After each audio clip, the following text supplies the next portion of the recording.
2021년 11월 11일 목요일 새벽 기도에 하나님 앞에 올려드리겠습니다. 오늘 주신 하나님의 말씀은 요한계시록 4장 1절서부터 11절에 있는 말씀입니다. 요한계시록 4장 1절서부터 11절에 있는 말씀 제가 받들어 읽겠습니다. 이 일 후에 내가 보니 하늘에 열린 문이 있는데 내가 들은 바 처음에 내게 말하던 나팔소리 같은 그 음성이 이르되 이리로 올라오라. 이후에 마땅히 일어날 일들을 내가 내게 보이리라 하시더라. 내가 곧 성령에 감동되었더니 보라, 하늘에 보좌를 베풀었고 그 보좌 위에 앉으신 이가 있는데 앉으신 이의 모양이 벽옥과 홍보석 같고 또 무지개가 있어 보좌에 둘렀는데 그 모양이 녹보석 같더라. 또 보좌에 둘러 24 보좌들이 있고 그 보좌들 위에 24 장로들이 흰옷을 입고 머리에 군관을 쓰고 앉았더라. 보좌로부터 번개와 음성과 우레소리가 나고 보좌 앞에 켠 등불 7이 있으니 이는 하나님의 7 영이라. 보좌 앞에 수정과 같은 유리바다가 있고 보좌 가운데와 보좌 주위에 4 생물이 있는데 앞뒤에 눈들이 가득하더라. 그 첫째 생물은 사자 같고 그 둘째 생물은 송아지 같고 그 셋째 생물은 얼굴이 사람 같고 그 넷째 생물은 날아가는 독수리 같은데 4 생물은 각각 6 날개를 가졌고 그 안과 주위에는 눈들이 가득하더라. 그들이 밤낮 쉬지 않고 이르기를 거룩하다 거룩하다 거룩하다 주 하나님 곧 전능하신 이여 전에도 계셨고 이제도 계시고 장차 오실 이시라 하고 그 생물들이 보좌에 앉으사 세세토록 살아계시는 이에게 영광과 존귀와 감사를 돌릴 때에 24 장로들이 보좌에 앉으신 이 앞에 엎드려 세세토록 살아계시는 이에게 경배하고 자기의 관을 보좌 앞에 드리며 이르되 우리 주 하나님이여 영광과 존귀와 권능을 받으시는 것이 합당하오니 주께서 만물을 지으신지라 만물이 주의 뜻대로 있었고 또 지으심을 받았나이다 하더라. 아멘. 요한계시록 4장 말씀을 봤습니다. 1절 말씀에 보면은 이렇게 기록되어져 있습니다. 이 일 후에 내가 보니 하늘에 열린 문이 있는데 그러면서 이 일 후에 마땅히 일어날 일들을 내가 내게 보이리라 하시더라 라고 말씀하고 있습니다. 내가 본다라는 말은 뭐냐? 단순히 실컷 본다는 것이 아닙니다. 자세히 관찰하는 것을 말합니다.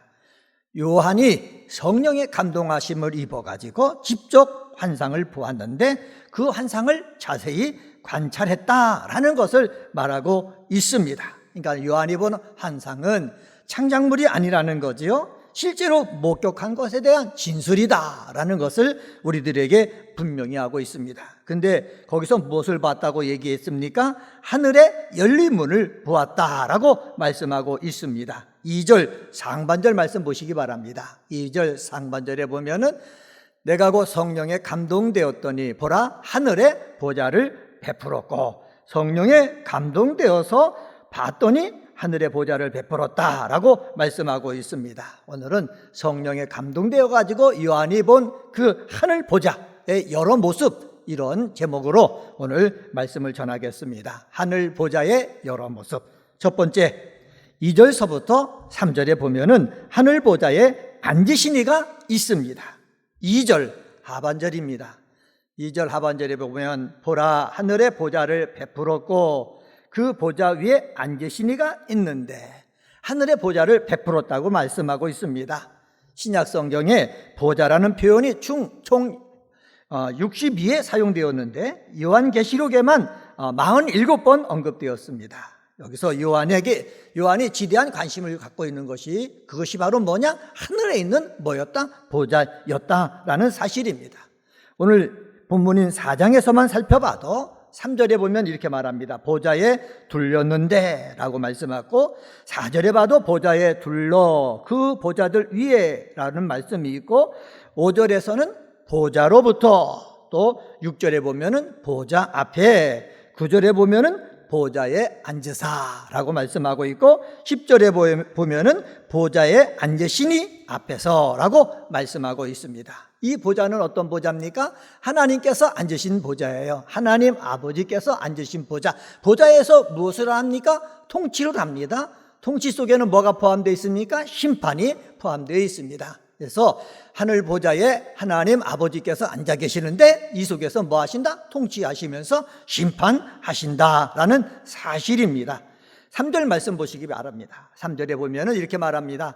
앉으신 이의 모양이 벽옷과 홍보석 같고 또 무지개가 있어 보좌에 둘렀는데 그 모양이 녹보석 같더라 라고 말씀하고 있습니다.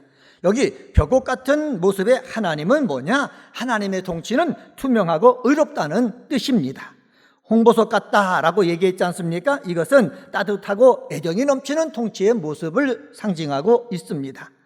보좌에 둘린 무지개는 뭐냐? 언약에 충실하신 하나님의 모습을 말하고 있고, 녹보석 같은 하나님은 바로 뭐냐? 평화로 세상을 통치한다는 뜻입니다. 하나님께서 보좌에 앉으셔가지고 이렇게 따뜻하게 평화롭게 의롭게 통치하신다는 것입니다. 자, 5절 상반절 보시기 바랍니다. 5절 상반절에 보면은 보좌로부터 번개와 음성과 우레소리가 나고 라고 되어 있습니다. 보좌로부터 이런 소리가 발출된다는 거예요. 발출된다는 말은 무엇입니까? 심판하신다는 거예요. 하늘 보좌에서 앉아 계신 하나님 아버지를 보는데 그 보좌에서 뭐가 시작된다? 하나님의 심판이 시작된다라는 것을 우리는 알아야 되겠습니다. 사랑하는 성도 여러분, 분명히 마지막 때에 하늘 보좌에 앉으신 하나님 아버지께서 세상을 심판하십니다. 심판하실 때에 하나님의 심판이 있다라는 것을 우리는 알고 세상 삶을 살 때 힘들고 어려운 일이 있어도 우리는 믿음으로 선한 싸움을 싸워서 승리하는 은혜 광성의 성도들이 되어야 되겠습니다. 두 번째, 하늘 보좌의 여러 모습 가운데 4절 말씀 보시면은 영적 싸움에서 승리하는 자들이 있습니다. 4절입니다. 또 보좌에 둘러 24보좌들이 있고 그 보좌들 위에 24장로들이 흰옷을 입고 머리에 금관을 쓰고 앉았더라. 요한의 시선이 하나님의 보좌로부터 그 주변으로 이동합니다. 하나님의 보좌에 둘러있는 24보좌와 그 위에 앉아있는 24장로를 주목하고 있습니다. 이 24보좌와 그 위에 앉아있는 24장로들은 누구를 가리킨 것일까요? 성경 전체에서 천사가 면류관을 쓰고 보좌에 앉아있는 것이 발견되지 않는다는 점에서 24장로는 여기서는 뭐냐? 천사는 아니고 사람임이 분명하다라는 것입니다. 더 나아가서 이들은 분명 왕같은 제사장, 곧 하나님의 백성을 말합니다. 24장로는 그리스도와 함께 죽고 함께 부활함으로써 함께 하늘에 안침받은 하나님의 백성, 그리고 지상교회에 대응하는 천상교회를 상징하는 것이라고 주석서는 설명하고 있습니다. 보좌 주변에 흰옷을 입고 머리에 금면류관을 쓰고 있는 24장로들은 세상의 영적 싸움에서 승리한 구약과 신약의 교회의 성도들의 모습을 말합니다. 사랑하는 성도 여러분, 교회는 세상에서 악한 영과 싸우지만은 승리한 사람은 뭐예요? 면류관을 쓰고 앉게 된다는 것을 오늘 요한계시록을 통해서 우리에게 보여주고 있습니다. 성도들이 세상 살면서 때로 순교를 당하고 많은 핍박을 당하지만은 그 순교당하고 핍박당하는 것이 끝이 아님을 우리는 알아야 됩니다. 성도들이 땅에서는 고통을 당해도 하늘나라에서는 하나님이 심판하실 때에 위로와 영광을 얻습니다. 하나님을 섬기는 자들과 승리한 자들은 하나님께 영광 돌립니다. 우리 은혜광성의 성도들은 이 세상에서 삶을 살다가 어렵고 힘든 일이 있더라도 거기에 낙심하고 실패하고 좌절하지 말고 믿음으로 싸워 승리해서, 영적 싸움에서 승리해서 하늘 보좌에 다 앉는 믿음의 사람들이 되시기를 주의 이름으로 간절히 축원합니다. 세 번째로 하늘 보좌의 여러 모습 가운데 5절서부터 11절에 보면은 하나님의 영광을 드러내는 사역자들이 있습니다. 5절 하반절 말씀 보시기 바랍니다. 5절 하반절에 보면은 보좌 앞에 켠 등불 7이 있으니 이는 하나님의 7영이라. 보좌 앞에 켠 7등불이란 표현은 구약의 성막이나 성전에서 하나님의 임재를 상징하는 법궤가 배치된 그 지성소 문 앞에 7가지를 가진 등대가 불을 밝히고 있는 것과 관련되어 있습니다. 하나님의 임재의 장소를 밝히는 7등불은 성령을 나타내는 7영과 관련되어서 기록되어진 것입니다. 성령께서 7등불을 밝히고 하나님의 영광을 드러낸다는 것을 상징적으로 표현한 것입니다. 6절 하반절 말씀 보시기 바랍니다. 6절의 하반절에 보면은 보좌 가운데와 보좌 주위에 네 생물이 있는데 앞뒤에 눈들이 가득하더라 라고 말씀하고 있습니다. 네 생물은 피조물의 대표를 상징합니다. 네 생물이 24장 너와 함께 하나님을 예배하고 경배한다는 측면을 감면할 때 우리 이 견해 이렇게 해석하는 것이 적절하다고 저는 생각합니다. 네 생물의 앞뒤에 눈이 가득하다라는 것은 바로 뭐냐? 네 생물이 끊임없이 깨어있다는 것과 더불어 하나님의 뜻을 하나라도 놓치지 않으려는 열정과 탁월한 통찰력을 지니고 있음을 의미합니다. 이렇게 열정과 탁월한 통찰력을 지니고 있는 그러한 사람들이 어디에 있다? 하늘 보좌 주변에 있다라는 말씀입니다. 8절 상관절 말씀도 보시기 바랍니다. 8절 상관절에 보면은 네 생물은 각각 6날개를 가졌고 그 안과 주위에는 눈들이 가득하더라 라고 말씀하고 있습니다. 여러분, 그 안과 밖에는 눈들이 가득하다라는 말은 무엇입니까? 하늘의 통찰력을 가지고 있다라는 말씀입니다. 하나님 보좌 주변에서 하나님을 섬기는데 이렇게 하늘의 통찰력을 가지고 하나님의 일을 감당하는 일꾼들이 있다라는 말씀입니다. 이들이 하는 일이 무엇입니까? 8절 하반절에 보면 이렇게 기록되어져 있습니다. 그들이 밤낮 쉬지 않고 이루기를 거룩하다 거룩하다 거룩하다. 주 하나님 곧 전능하신 이여 전에도 계셨고 이제도 계시고 장차 오실 이시라.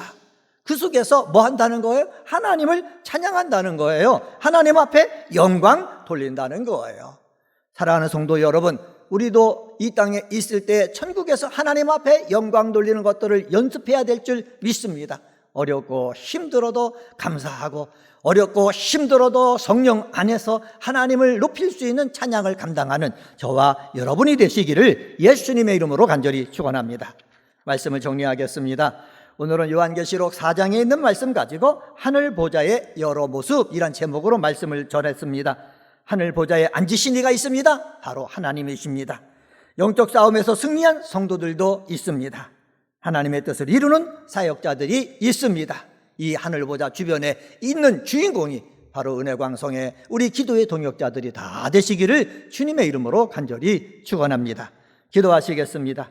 하나님 아버지 감사합니다. 오늘도 이 새벽에 계시록 4장 말씀을 묵상하며 하루를 시작하게 하시니 감사합니다. 성령의 감동을 입은 요한이 하늘 보좌의 모습을 봤는데 보좌에 하나님 아버지가 앉아 계신 것을 봤습니다.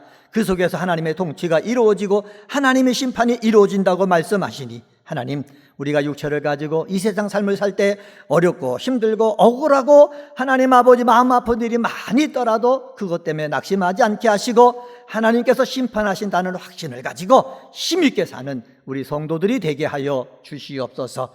하나님 아버지, 영적 싸움에서 승리한 성도들이 하늘 보좌 아버지의 옆에 있다고 말씀했습니다. 우리 은혜광성의 성도들 이 세상 삶을 살면서 예수 이름을 앞세워 성령의 도움을 받아 영적 싸움에서 승리하여 모두 다 하늘 보좌 우편에서 하나님 앞에 영광 돌리는 성도들 되게 도와 주시옵소서. 하나님 아버지, 하나님의 뜻을 이루는 사역자들이 있다고 말씀했습니다. 그곳에서 하나님 앞에 영광 돌리는 찬양을 하는데 하나님 아버지, 우리들도 이 땅에 육체를 가지고 삶을 살 때에 감사하는 일, 찬양하는 일 많이 하게 도와주시고 저 천국에 올라간 다음에 하나님의 영광을 드높일 줄 아는 성도 되게 도와주시옵소서. 하나님 아버지, 우리 은혜광성교회 2021년도 새 예루살렘 같은 교회가 되게 하시니 감사합니다. 강림하는 교회, 함께하는 교회, 씻음받는 교회의 모습 있게 하여 주옵소서. 하나님 아버지, 저희 교회에서 11월 28일서부터 12월 1일까지 아버지 가을 부흥성회를 합니다. 진동훈 목사님 모시고 합니다. 하나님, 우리 사랑하는 성도들이 그동안 코로나19 바이러스로 모이지 못했는데 이번 부흥성회를 통해서 큰 은혜 받기를 원하오니 하나님 아버지, 우리들에게 은혜 위에 은혜로 성령 위에 성령님으로 강하게 역사하여 주시옵소서. 11월 21일에는 장로 후보 추천을 위한 공동회의를 합니다. 좋은 일꾼들이 선출되어지길 원합니다. 하나님이 간섭하시고 온 성도들이 이 일에 참여하게 하여 주옵소서. 오늘 새벽에도 주의 이름을 부르며 기도할 때에 하늘문을 열어 주시옵소서. 감사하며 이 모든 말씀 예수님의 이름으로 간절히 기도드리옵나이다. 아멘.